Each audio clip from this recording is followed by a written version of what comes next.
My family gave toasts, celebrating my sister, brother, even cousins, but skipped me for years.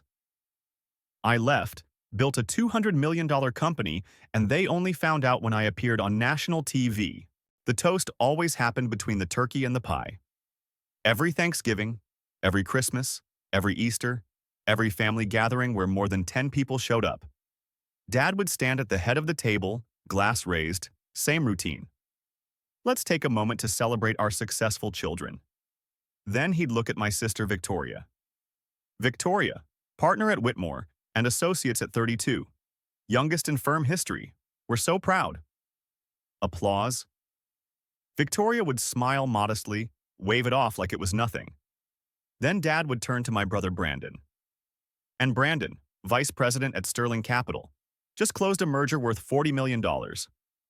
More applause. Brandon would nod, say something about teamwork and opportunity. Then Dad's eyes would sweep past me, literally past me like I was a decorative plant, and move on to dessert. To our successful children, he'd say. Everyone would clink glasses and drink. And me? I'd be sitting there with my glass raised, smiling, waiting. It never came. The first time, I thought it was an oversight. I was 23, fresh out of college, working my first IT job. Not glamorous, but it was a start. When Dad finished without mentioning me, I figured he'd forgotten. It happens. The second time, I thought maybe my job wasn't worth mentioning yet. Maybe I needed bigger accomplishments. The third time, I realized it was intentional. By the 10th time, I stopped expecting anything different. It wasn't just the toasts. It was everything. At family dinners, conversations centered on Victoria's cases and Brandon's deals. When someone asked about my work, I'd start to answer and someone would interrupt with a question for Victoria. Or Mom would remember something she needed to tell Brandon. Or Dad would launch into a story about their achievements. I'd trail off mid-sentence. Nobody noticed. I tried making myself more visible. When I got promoted to senior developer at 25, I mentioned it at Easter. "That's nice, sweetie," Mom said, then immediately turned to Victoria. "Speaking of work, tell everyone about the Patterson case." When I bought my first car at 26, a used Honda I'd saved for myself, I drove it to a family barbecue. "Good for you," Dad said, patting my shoulder. Then to Brandon. "Hey, did you end up leasing that Tesla?" They spent 20 minutes discussing Brandon's luxury car. Nobody asked about mine. When I got a significant raise at 27 and moved to a better apartment, I mentioned it at Thanksgiving. "Mm-hmm," Mom said, scrolling her phone. "Brandon, did you tell everyone about your bonus?" I stopped trying after that. I showed up to gatherings, smiled, nodded, sat quietly while everyone else's lives were analyzed and celebrated. I was there physically but invisible in every way that mattered. The worst part? They didn't seem to notice. Or maybe they noticed and didn't care. At my 29th birthday, which fell 2 days before Thanksgiving, I thought maybe someone would mention it at dinner. We were all there, the whole family. Perfect opportunity. Dad stood for the toast. "Let's celebrate our successful children. Victoria just made senior partner. Brandon closed a $15 million deal." He sat down. I sat there, birthday 2 days prior, not a single mention. After dinner, I helped Mom clean up. We were alone in the kitchen. "Mom," I said carefully, "did you know my birthday was Tuesday?" She looked up from the dishes. "Oh, was it? I'm sorry, honey, things have been so busy. We'll do something next week." We never did. That's when something shifted inside me. I started paying attention to patterns I'd been unconsciously absorbing for years. Family group chat. 847 messages in 3 months. I scrolled through them all. Victoria's promotion. 67 messages of congratulations. Brandon's new house. 43 messages. My promotion to lead developer 6 months earlier. 3 messages. One from my aunt. Congrats. One from my cousin. Nice. And one from my mom. 3 messages. 3. I've gotten more engagement from LinkedIn spam bots. Christmas rolled around. I was 30. 8 years in tech, steadily climbing, making 6 figures, managing a team of 12 people. Dad stood for the toast. Our successful children. Victoria, senior partner. Brandon, just got headhunted by Goldman Sachs. I set my glass down without drinking. Mom noticed. Ethan, aren't you going to toast? To what? I asked quietly. To family? To success? Whose success? She looked confused. All of you kids. I looked around.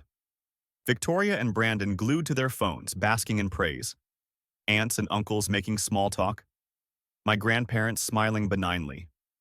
I got promoted to lead developer in June, I said. I'm managing 12 people, making 6 figures. I bought a condo in August. Silence. Everyone's staring now. That's wonderful, honey, Mom said. Why didn't you tell us? I did, in the family chat, in June, and again in August. More silence. Well, Dad said, clearing his throat. That's great, son. We're proud. Are you? Of course we are. Then why have I never been included in the toast? 8 years, not once. Dad's face reddened. That's not true. It is true. Every single toast, Victoria, Brandon. Never Ethan. You're being dramatic, Victoria said, not looking up. Am I? When's my birthday? Silence. Anyone? I looked around. What day was I born? Ethan, this isn't appropriate, Mom started. March 15th, my grandmother said quietly. Everyone looked at her. His birthday is March 15th. He turned 30 this year. Nobody mentioned it. The silence was deafening. We've been busy, Dad started. For 8 years? Too busy to include me in one toast? To remember one birthday? To respond to messages? You're overreacting, Brandon said. You're just jealous. Because what? Because I'm not a lawyer? Not in finance? Something broke loose inside me. I've been sitting at this table for years watching you celebrate each other, waiting for someone to see me. Nobody does, nobody ever has. That's not fair, Mom said, tears forming. We love you. You love having me here for photos, but you don't love me enough to remember my birthday, to include me in a toast, to ask about my life. I grabbed my jacket.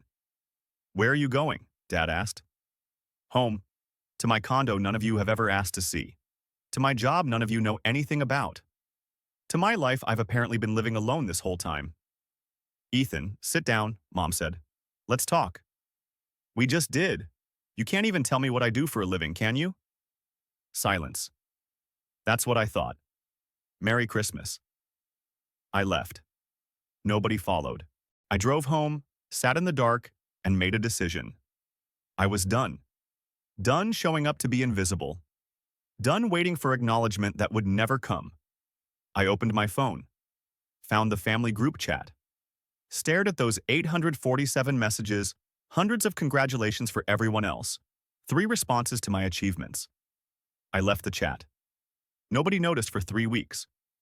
When they finally did, nobody asked why. New Year's came and went. No invitation. No "we miss you" text. Nothing. Fine. I'd been practically absent for years anyway. Now it was just official. In February, I got a job offer. Senior engineering manager at a startup in San Francisco. Triple my salary. Equity package. A chance to build something from scratch. I took it. Sold my condo. Packed my car. Drove across the country to a city where nobody knew me and nobody had expectations. I didn't tell my family I was moving. Didn't announce it. Just went. 3 months later, Mom called. Ethan, where have you been? You missed Easter. I moved to San Francisco. You what? I moved. In February. New job. Why didn't you tell us? I did. In the family chat. Before I left. Silence. She was probably scrolling through messages she'd never read. Oh, she said quietly. Yeah? Well, when are you visiting? I'm not. What do you mean? I mean, I'm not coming back. I'm building a life here. But family. You're not my family, Mom. You're people I'm related to. There's a difference. I hung up.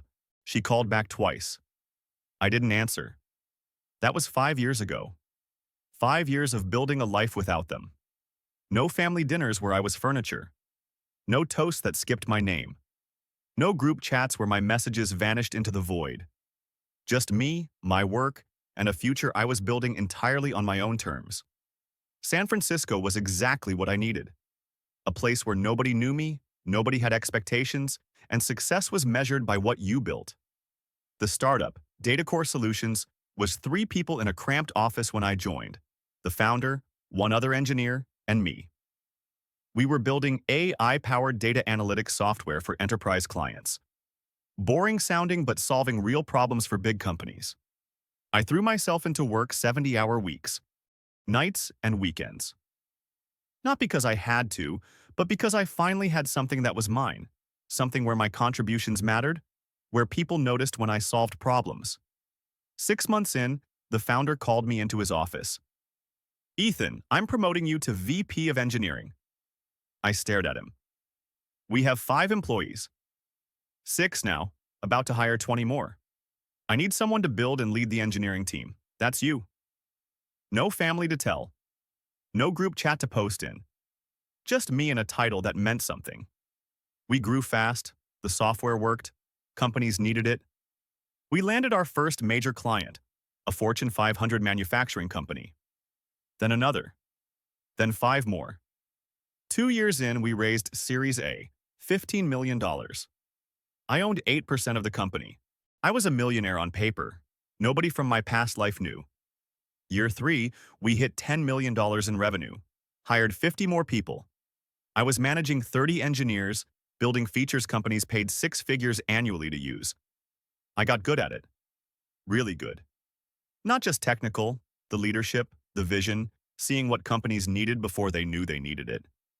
We raised Series B, $45 million. My equity was now worth $8 million. I bought a house in Palo Alto. Nothing ostentatious, but mine. Earned with work that people actually valued. Year 4, revenue hit $50 million, growing 300% year over year. Companies were begging to use our software.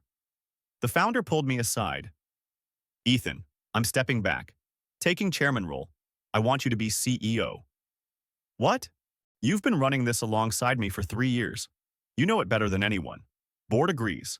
If you want it, it's yours." I became CEO at 34, of a company worth $120 million. Still no contact with family.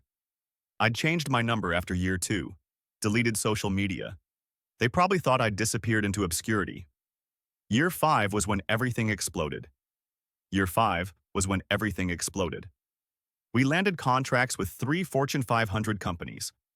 Revenue projected at $100 million. Started acquisition talks with competitors. Then Series C, $80 million at a $200 million valuation. My equity, $28 million on paper. The tech press noticed. TechCrunch featured us. DataCore Solutions, the AI company you haven't heard of. Forbes called for their 30 under 40 list. I made it. Then Bloomberg reached out. Interview with Emily Chang about AI companies disrupting industries. We talked technology, market opportunity, company growth. Then she asked, "What drove you to build this?" I decided to be honest. I spent my 20s feeling invisible, working hard, achieving things, but never feeling seen. When I came to San Francisco, I wanted to build something that couldn't be ignored. Invisible how? You can be in a room full of people and still feel completely alone. That was my 20s. So I built something that made invisibility impossible. She nodded. Now you're running a $200 million company. Pretty visible. I laughed. Yeah, I guess it is. The interview aired Tuesday evening. Wednesday morning, my assistant knocked. "Ethan, you're trending on Twitter." "What?" #invisible. No more was trending. People clipping the interview, sharing their own stories. Wednesday afternoon, 2 million views. Thursday, 5 million. News outlets picked it up everywhere. Good Morning America called. The GMA segment aired Friday. "Do you feel visible now?" the host asked. "I feel valued." Which is better? 15 million views in 2 days. And somewhere in Ohio, Brandon was at his desk when his boss walked over. Hey, Brandon, you're a Morrison, right? Yeah. Related to Ethan Morrison, the CEO from that Bloomberg interview? Brandon's hands froze. Who? Ethan Morrison Datacore Solutions. The viral interview? Brandon grabbed his phone, typed my name. First result, Bloomberg interview, 2 million views. Second, Forbes 30 under 40. My photo. Third, TechCrunch. How Ethan Morrison built a $200 million company. His boss waited. CEO, $200 million valuation. Forbes, Bloomberg, GMA, his little brother, the one they forgot to toast, who disappeared 5 years ago. Brandon, you know him? He's my brother. Your brother. We use Datacore company-wide. That's your brother's software?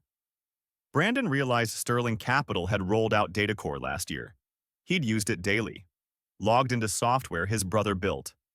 Never knew. We're not in touch, Brandon managed. After his boss left, Brandon sat staring at his phone. It buzzed. Victoria. Brandon, call me now. Mom. Is this your brother? Dad. Call me immediately. His phone rang. Dad. Did you know about this? Dad demanded.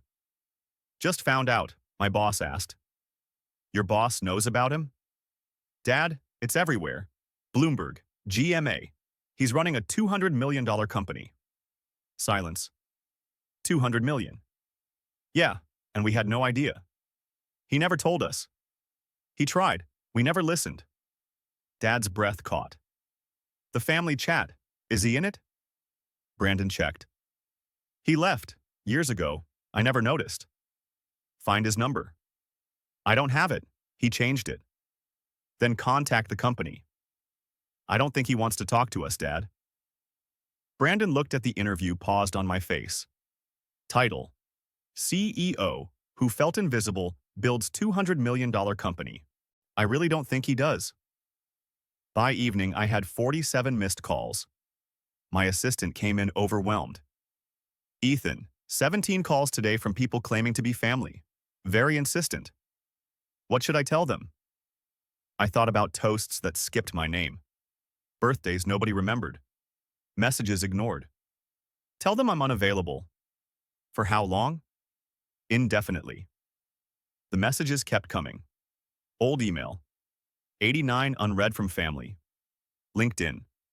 Connection requests from Victoria, Brandon, parents, aunts, uncles. All within hours. Company contact form.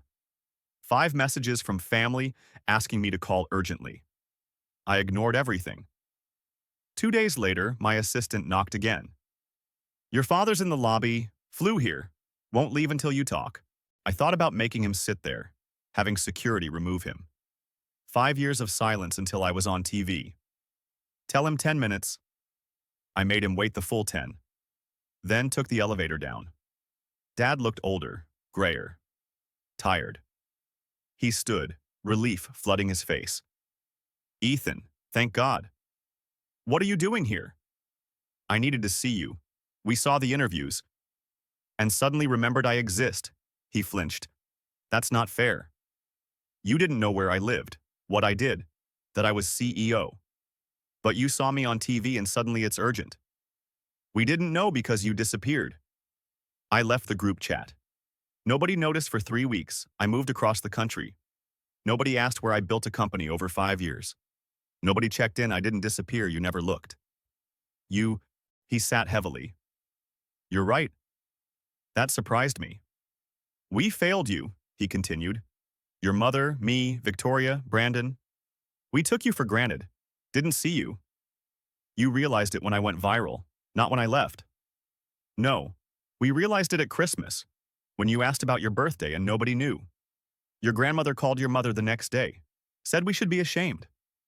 Yet nobody reached out. We thought you needed space. I was never coming back. I know that now. He looked up. I saw the Bloomberg interview, where you talked about feeling invisible, being in a room full of people and feeling alone. That was about us. I didn't answer. I watched that and finally saw you. Realized we made you feel invisible at those dinners, those toasts. His voice cracked. I'm sorry, Ethan. More sorry than I can say. Okay? Okay? That's it? What do you want? Forgiveness? For things to go back to how they were? I want a chance to do better. You had chances, hundreds of them. Every dinner, every toast, every message I sent that you ignored. I know. You knew what I did for a living because your company uses my software. Brandon uses it every day. Did you know that? Dad's face paled. What? Sterling Capital. They're a client. Brandon logs into my software daily. Never knew I built it. Oh God. That's how invisible I was. Dad sat again, head in hands. What can I do? You can't undo years of making me feel like I didn't matter. Can't go back and include me in those toasts. Can't retroactively care. But I do care. Now. You care now. Because I'm successful in a way you can't ignore. When I was just an IT guy, when I was building this company in the early years, you didn't care then. That's not true. When's my birthday, Dad? He opened his mouth, closed it, looked away. March 15th. I'm 35 now, and you still don't know. I turned to leave. Ethan, wait. What if we started over? I stopped. Why would I want that? Because we're family. No, we share DNA. Family shows up. Family remembers birthdays. Family includes you in the toast. We can do better. I don't need you to do better anymore. I spent my 20s trying to earn your attention. Now I'm 35, running a company, and I don't need anyone's validation. I walked to the elevator. That evening, my assistant had another message. Your mother called. Wants to fly out too. Tell her no. Later, I looked at the messages that had accumulated. Victoria's email. Ethan, can't believe you built this and never told us. We're so proud. Family is family. Call me. Brandon. Dude, my boss asked about you. Everyone at work talks about you. Why didn't you tell me? We should celebrate. Mom. Ethan, saw you on TV and cried. So proud, baby. I know we've had issues, but I love you. Please come visit. I read them all, saw the patterns. Nobody said, I'm sorry for ignoring you. Just variations of, we're proud now that you're successful. I closed my laptop without responding. 3 weeks after Dad's visit, Victoria showed up at my office. My assistant called. Ethan, your sister's here. No appointment. Tell her I'm in meetings all day. She says she'll wait. Tell her I'm in meetings all week. I watched from my window as Victoria left, looking frustrated. Week later, Brandon tried. Then my mom. All of them suddenly willing to fly across the country. None had visited when I lived 3 hours away in Ohio. I didn't see any of them. A month after the interviews, I got an email that made me pause. From my grandmother. Ethan, I'm not writing to make excuses for your parents or siblings. They were wrong. I told your mother that the day after you left Christmas dinner. I'm writing because I'm proud of you. I've always been proud, even when everyone else was too busy to notice. I remembered your birthday every year. I understand if you don't want anything to do with the family. You have every right. But I wanted you to know at least one person saw you. Always saw you. If you want to talk, my number hasn't changed. Love, Grandma.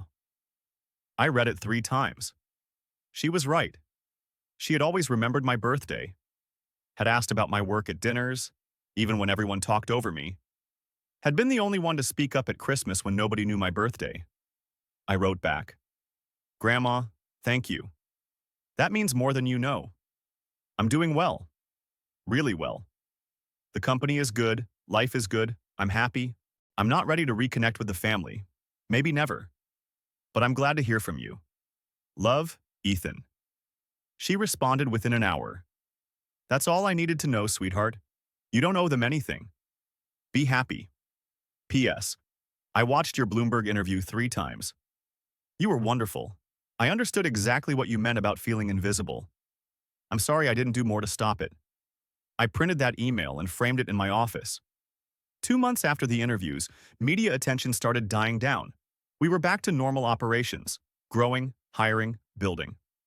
3 months in, my CFO mentioned something at dinner. Hey, Ethan, someone emailed asking if we'd sponsor a charity event. I'd ignore it, but the last name caught my eye.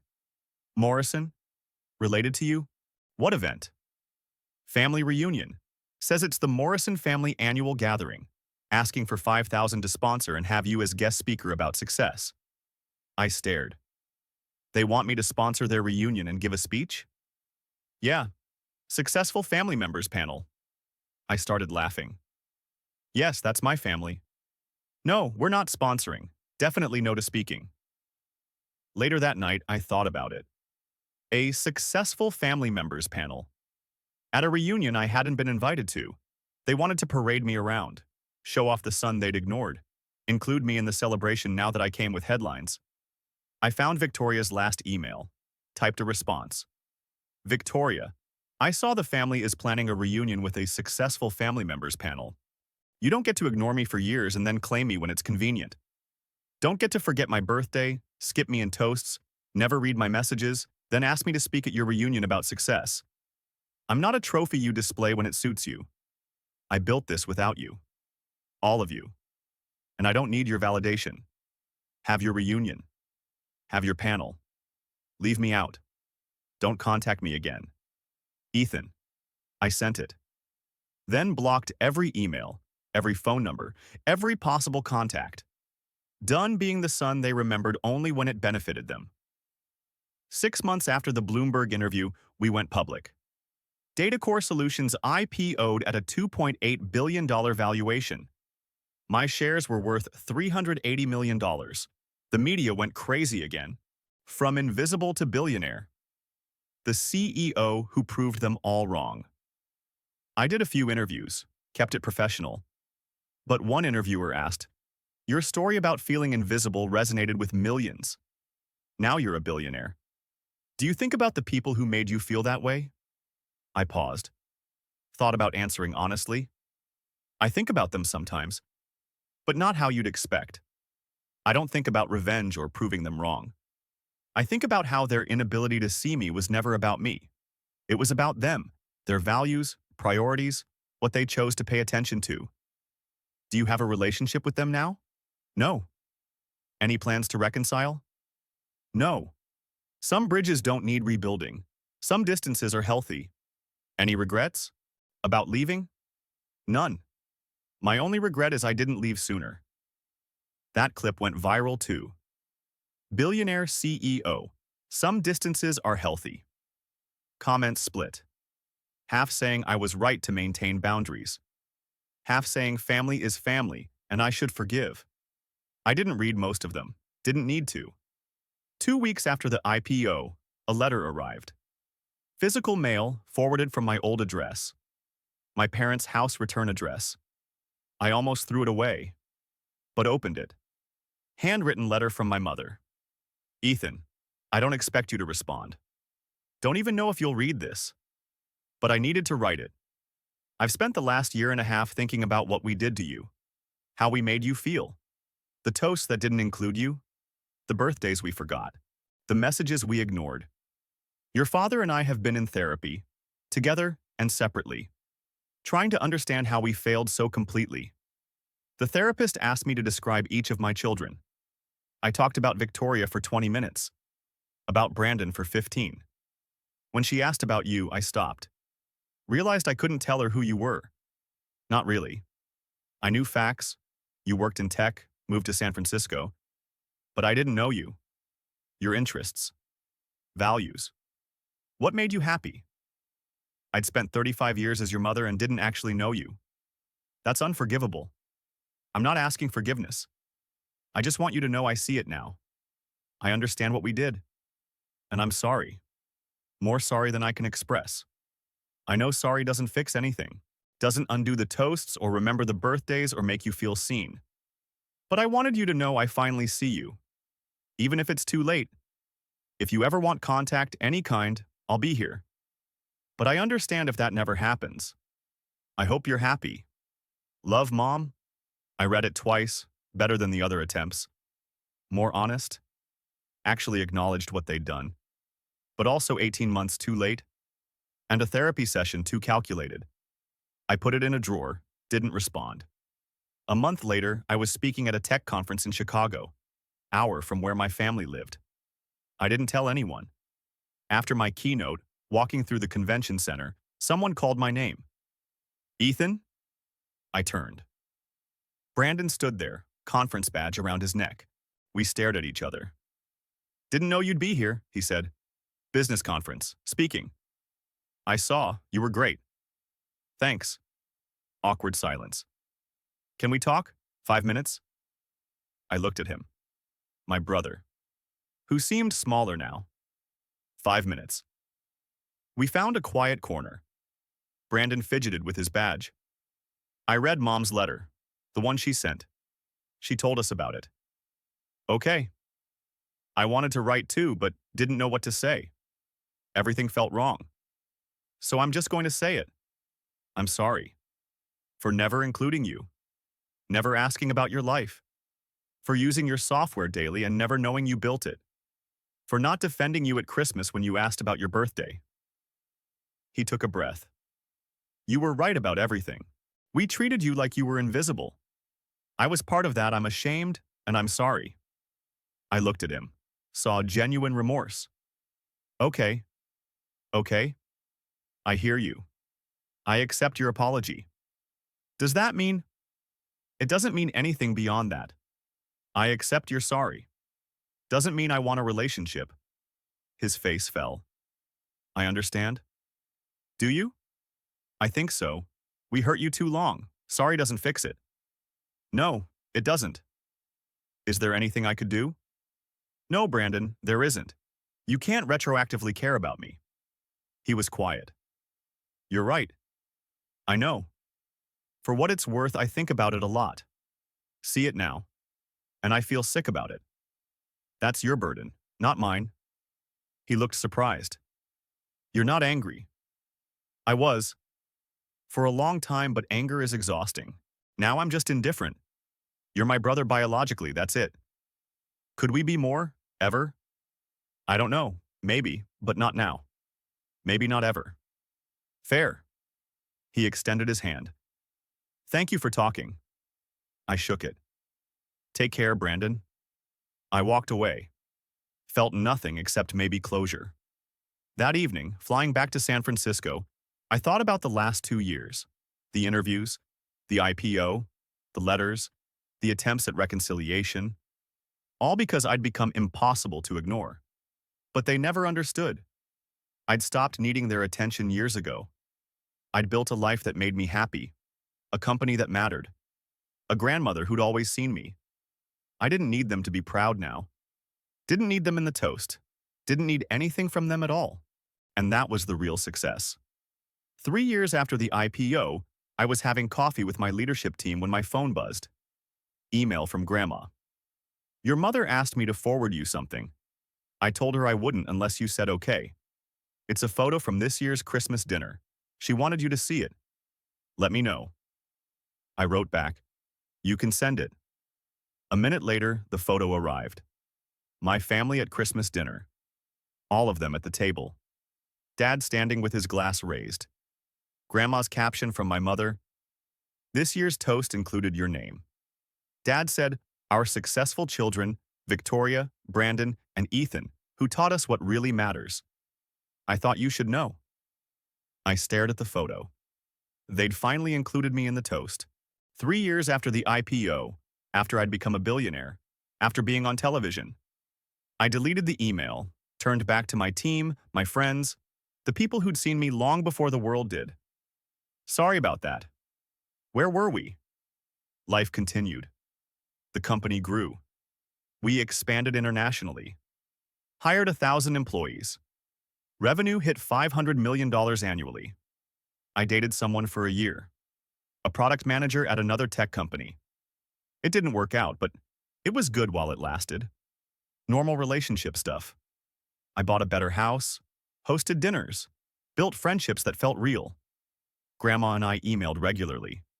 She never pushed reconciliation, just sent updates about her garden, asked about work, remembered my birthday. On my 38th birthday, she sent flowers with a card. Proud of you every day, not just when the world is watching. I called her that evening. Did you like the flowers? They're perfect, thank you.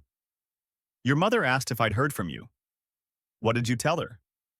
That it's none of her business. I could hear the smile. She wasn't happy. I bet. They still talk about you at every gathering. Show people your interviews on their phones. That's ironic. That's what I told them, I laughed. Thanks for having my back, Grandma. Always, sweetheart. 4 years after the IPO, I ran into Victoria at a tech conference in Seattle. She was there with her firm, Panel on Corporate Law. I was keynoting. We saw each other across the lobby. She walked over, hesitant. Ethan. Victoria. Can we talk? Just for a minute? I looked at my watch. Had 15 minutes before my session. Okay. We found chairs near a window. I saw your keynoting. That's amazing. Thanks. Look, I know you don't want to hear this, but I need to say it anyway. I'm sorry. For all of it. The toasts, the dismissiveness, treating you like you didn't matter. You did matter. I just couldn't see it. Okay. I've been in therapy for 2 years, working through why I participated in that dynamic, why I never stood up for you. And? Lots of reasons. Insecurity, mostly. You were always more creative, more independent. I think that scared me, so I aligned with Mom and Dad, made myself feel better by making you feel less. I didn't say anything. I'm not asking for a relationship, she continued. Just wanted you to know I see it now, what we did, and I'm ashamed. I appreciate you saying that. Does it change anything? I don't know, maybe eventually, but not now. She nodded. That's fair. I need to get to my session. Of course, good luck up there. As I walked away, I felt something shift. Not forgiveness exactly, but acknowledgement that people could change. Whether that mattered to me was still unclear. 5 years after the IPO, Grandma got sick. She called to tell me herself. Lung cancer. Stage 3. Starting treatment, but prognosis wasn't great. I'm flying out, I said immediately. You don't have to. I'm coming. I flew to Ohio the next day. First time back in 10 years. Stayed with Grandma, helped her with appointments, made her meals, sat with her during chemo. My parents called, asking if they could visit. It's Grandma's house. Ask her. Grandma said yes. They came over one afternoon. Awkward, careful, like walking on eggshells. Mom brought soup. Dad offered to fix a leaky faucet. They didn't overstay, didn't push, just showed up quietly. Over the next few weeks, they came by regularly. Never when I was working. Always respectful of boundaries. Helping Grandma, not trying to force connection with me. One evening, after they'd left, Grandma looked at me. They're trying. I see that. Do you think you'll ever let them back in? I don't know. Part of me wants to. Part of me thinks it's too late. It's never too late, but it has to be on your terms. What if they mess up again? Then you walk away. But Ethan, I've watched them these past weeks. They're different. Really different. Whether that's enough is up to you. Grandma went into remission 6 months later. Doctors called it remarkable. Before I flew back to San Francisco, I had coffee with my parents. Just the 3 of us. Public cafe. 1 hour limit. Thank you for coming back, Mom said. For being here for your grandmother. I came for her, not you. We know. Dad cleared his throat. We've been watching you these past months. How you showed up for her without hesitation. How you put your life on hold. That's who you've always been. We just never noticed. You noticed. You just didn't care. You're right, Mom said. We cared more about appearances, about traditional success, about what we could brag about at parties. We didn't care about who you actually were. Why now? Why care now? Because we lost you, Dad said simply. And we realized too late that you were the best of us, the most genuine, the most resilient. We had a son who built something extraordinary from nothing, and we missed all of it because we were too busy celebrating people who had everything handed to them. I looked at them. Really looked. Saw the gray hair, the tired eyes, the genuine regret. I'm not ready for Sunday dinners, or holidays, or the relationship you want. We understand, Mom said. But maybe we can do this occasionally. Coffee, public places, build trust slowly. Whatever you're comfortable with. We finished our coffee. They didn't ask for hugs or promises, just thanked me for the hour. Flying home, I thought about what Grandma said, about it never being too late.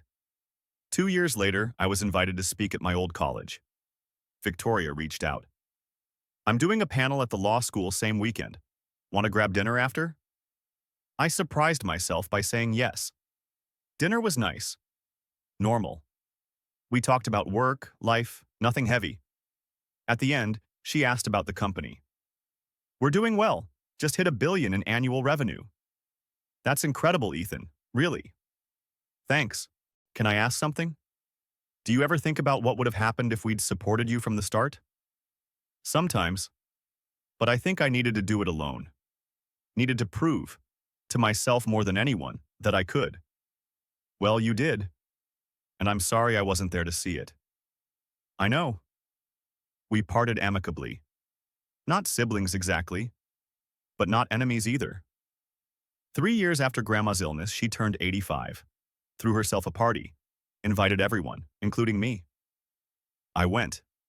My parents were there.